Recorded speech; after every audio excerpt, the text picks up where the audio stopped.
Hey everyone and welcome back to the channel. Tonight's story is all about a trail, a forest and a humanoid. But before we begin the narration, I need you to do 3 things for me. Just hit the like button right now, subscribe if you're brand new here, and lastly, leave a comment down below where and what time you're listening to this at. The reason I asked for this is because the YouTube algorithm loves that stuff. If you've done all those, thank you so much. Enjoy the story, enjoy the narration, and I'll see you all tomorrow. Bye guys. I love the forest, and I don't see how anyone couldn't. The chirping of the birds and rustling of leaves drew me like a fly to honey. A poet once said, "Man's soul lie within the trees," and I would be inclined to agree. Near my home was a national park with plenty of trails, creeks and caves. A beautiful place in the Daniel Boone National Forest. Long stretches of nothing but nature and its beauty. I never understood some people's fear or hate of the woods. Until a few months ago, a cold April morning, I was off work. For the first time in my busy life, of the past few weeks I didn't have to commute to Louisville. I could stay in my small town and enjoy the bachelor life as best as I could. I went out onto the trail that morning, athletic shorts and a t-shirt, embracing the cold air rather than being opposed to it. I set out on the paved gravel trail from the parking lot, up past the yellow upon brown sign welcoming you to the National Forest. The parking lot behind me was pretty empty that morning. 1 or 2 cars on the far side, a park ranger's Crown Vic. The ranger sitting on his hood and enjoying a cup of joe. I was glad to know I'd have the trail mostly to myself, and so I broke out into a jog. Earbuds were set and the volume pumped up. The trees breezily shook the morning air. The sun clouded out. Overcast. Maybe rain later. I huffed and shook my head, continuing on down the trail. I passed another jogger at one point, and we shared waves, but I saw no one else for a while. I think half an hour had passed, judging by how many songs I'd cycled through, until I came up to a big bend fork, a split in the trail, leading up 2 different paths. One path was a little more overgrown, and I'd been up there a few times. It led past an old grill and bench, along with an abandoned power box shack, which had since been transferred to the other path, my normal one, which went past some campgrounds and a fishing dock. However, to my surprise, a park ranger was there, armed with what looked like a tranquilizer rifle in his hands. He seemed to be guarding the trail and keeping an eye out. I stopped my jog and took the earbuds out, asking him what exactly was wrong. Luckily, it wasn't anything too scary. A few large bears had been spotted wandering around, and upon the campgrounds up ahead, a mother and a father and cubs, and they'd ripped up a vacant tent of another hiker. Black bears aren't the most dangerous bears. No, not at all. But the cubs' parents tend to be highly protective. Better safe than sorry, said the ranger, and that the trail should reopen the next day. Just enough time for them to relocate the bears deeper into the woods. Another ranger had headed up the second path and reported nothing abnormal. So he assured me it was safe. The path that way was shorter and would probably let me finish my jog before the rain came. But I had no choice. I jogged along the other path and up into the more overgrown part of the park, and hoped the storm would be delayed long enough for me to finish my jogging routine. Another half an hour later, along the gravel path, grass started to overcome it further on up. It clearly saw some level of disuse, that much was clear. I reached the rusty bench and felt my legs begin to give out. Time for a break. I slowed my pace down and walked off the trail to the bench, taking a seat and giving my body a rest. My head tilted up to the sky and I shut my eyes, lost in the world of 80s music. I'm not sure how long I sat there, but after a while I started to smell something.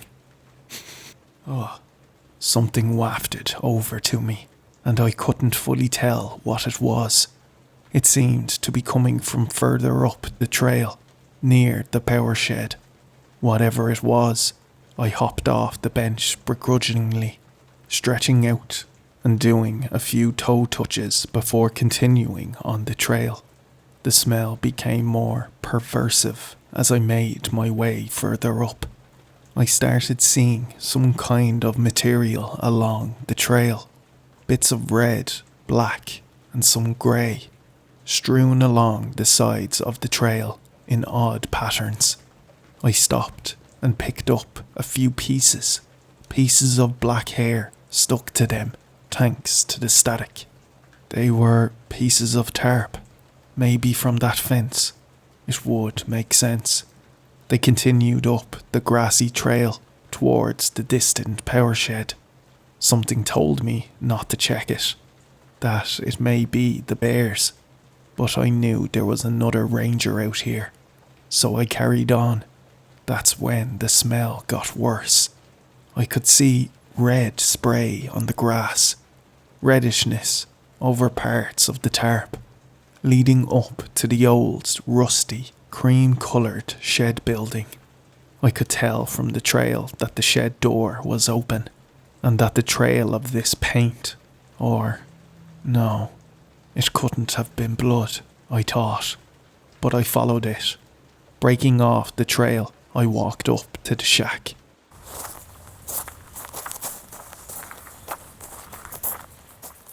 A sign on the wall reading, "Keep out," rusted and grimy. The smell was unbearable by now, and I could see what it was. Behind the shed, off to the angle I couldn't see from the trail, was a large black body, hairy, fat, animal-like, and ripped open. Flies massed around it. I clasped a hand over my mouth, holding back the urge to vomit. I got a better view of it as I closed in on the shed, and could tell its face, its skin, parts of it were ripped off clean, leaving bone or muscle or flesh behind, but no skin. However, the red trail didn't go to the bear. It went inside the shed. The door was slightly open, and the shed itself wasn't too bad, nor too small. It could hold a few power terminals and breaker boxes, and could maybe hold 8 or 9 men standing together. The smell got even worse. Flies buzzed about as I neared the door. Every instinct told me to turn back, and I nearly did, until I heard a chewing noise. A chomping, spitty, chewing sound. A breathing, a shuddering like a human. I thought someone may be getting attacked by an animal. I couldn't just leave, not if they were in danger.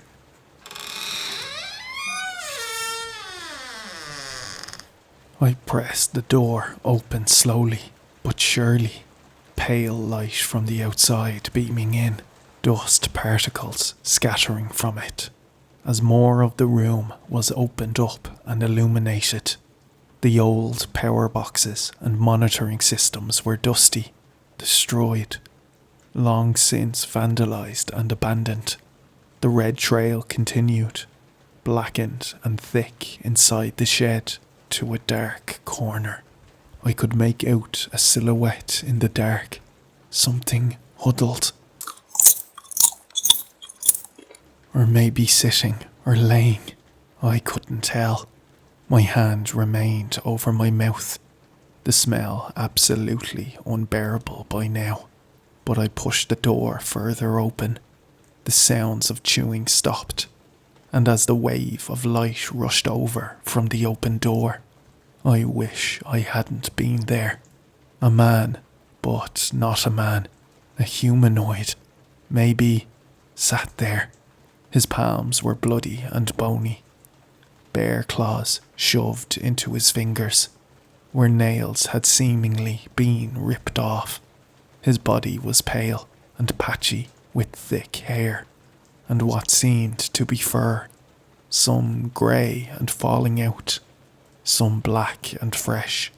As I looked over his, or its, full body, I noticed then what gives me chills to this day. The bear's face was badly plastered over its own skull, his eyes pale and features gaunt, bits and pieces of the mutilated bear attached to his own body, his nose ripped off and left with a poorly fitting black one of the bear I'd seen outside. Further in the corner behind him, the unmistakable off-violet uniform of a Kentucky park ranger. His legs, or what was left of them, stuck out, his chest completely torn open, and his entrails hanging from the thing's fingers. A look of terror and of shock. It was solidified on his half-eaten face. The thing stared at me, head tilted in curiosity. I was absolutely silent, as was it, like we were locked in some kind of staring contest, like it was looking upon me with the same shock and the same awe I had looking upon it. Then it smiled, a toothy, bloody grin, its malted yellow teeth jagged and barely fitted together. My blood ran cold. I couldn't move, I couldn't speak, but a sudden lightning strike and a rumble of thunder from the coming storm broke the silence, and it startled me. I couldn't help but scream, losing my cool in that one moment. The creature didn't like that. He didn't like it at all.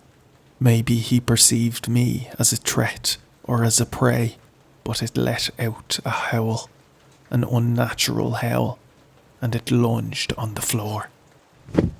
I was startled, but I've been running and jogging since middle school, and as soon as it started moving, I took off in a sprint, down the trail and back the way I came.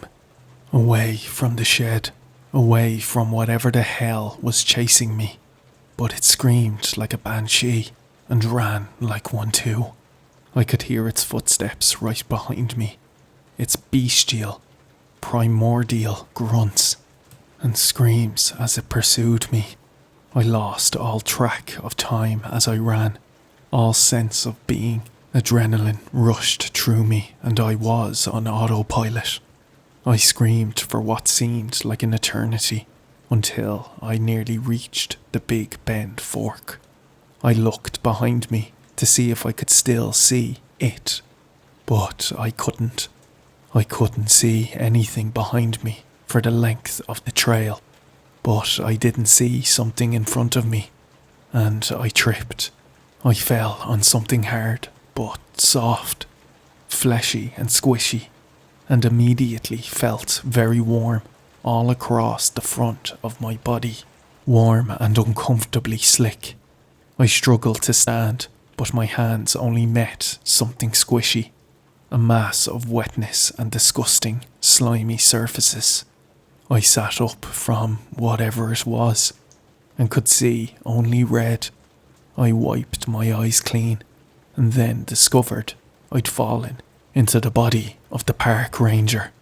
On his back, his face ripped to absolute shreds, his abdomen torn open and half of his torso ripped off. I screamed louder than I ever had in my life and scrambled up to my feet, standing over his mutilated body, until I heard that familiar banshee cry from behind me. I looked over my shoulder, and that smell hit me again, the smell of this creature. And then I remembered. The rifle, I said, thinking out loud, and looked to the ground. Sure enough, the bloody rifle of the park ranger lay just off the trail. I grabbed it and checked it. It was loaded, and it was an actual gun, not just some tranquilizing tool like I initially thought. Low caliber, but good enough for me. I couldn't check if it was loaded or if the safety was on, but I aimed it up the trail, just as the beast of a man was gaining distance on me. It looked more horrific in the open light, and I could see every vein, every patch of malted and rotted flesh, the blood streaming from where it had attached the mutilated bare parts. I shut my eyes, expecting death to be coming, but I pulled the trigger. A loud crack resonated throughout the forest. I don't know if I hit the thing or not, but I heard a howl and the rustling of leaves. I opened my eyes after a moment and looked ahead. It was gone. Nothing beside me, behind me, or in front of me. The rustling of bushes got quiet until there was absolute silence. Me with this rifle, standing above a dead man. Utter silence. I stood there like a statue, rifle still aimed, finger on the trigger, and I waited. I thought it had ambushed me. I thought it was waiting for me. But another rumble of thunder woke me from this frozen position. Droplets, then a sprinkle of rain began to fall, and without any further consideration of the situation, I took off running back down the trail. Minutes seemed like an eternity, and my body slowly gave out from the sprint. I couldn't push myself any longer, and soon I came in sight of the parking lot through the trees. I mustered up my best jog to safety, down the trail and out to the pavement, but then I noticed it was no longer empty. 3 ranger cruisers were parked in a wall-like fashion against the trail. I was panting, my vision blurry as my body continued to recoil from the fierce push I had put it through. But I remember seeing men behind the cars, black and white cars, weapons aimed at me. Were they police? Rangers? Had someone called them here? I didn't know. I couldn't think. "Drop it," they screamed. That was the last clear phrase I heard before I collapsed to the pavement. The patter of rain on my blood-soaked clothing. That was the final thing I heard before it all faded away. I blacked out entirely. I didn't sleep well, nor feel well, even when they let me out of the hospital I woke up in, because all that waited for me was a ride in the back of a state police truck to the local detention centre. Details were fuzzy, and it all seemed like a blur, but the looks I got from some of the cops told me what I needed to know. I appeared in court not long after. 2 counts of first-degree murder of 2 Kentucky park rangers. They never found the bodies of the mangled bear, nor the ranger in the shed.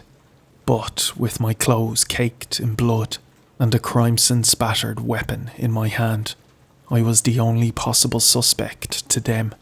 When the huge amount of blood found in the shed, and 1 dead ranger left on the trail, I was to blame.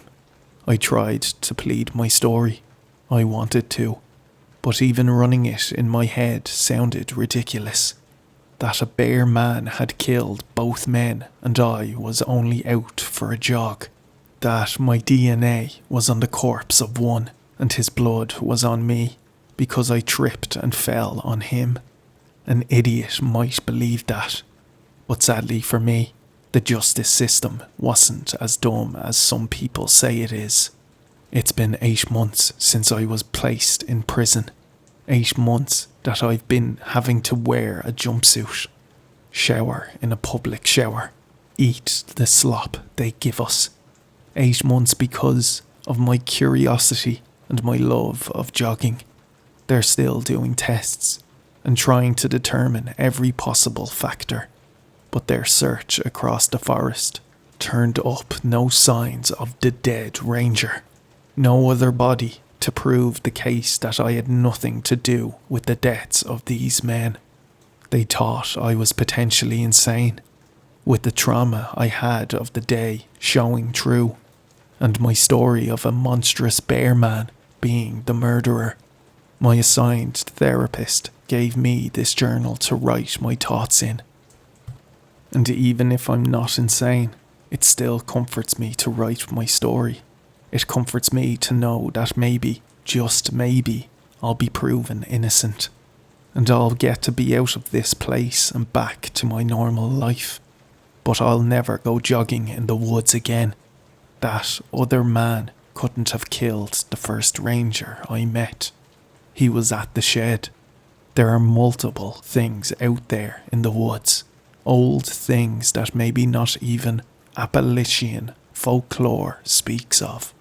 Spooks and monsters existing as shadows among the trees, howls at night, shrieks in the morning, figures in the fog, the things grizzled hunters spoke of while clutching a rifle to their side. They're still out there. So, my word of advice, be careful what trails you go hiking on. You never know what you'll find.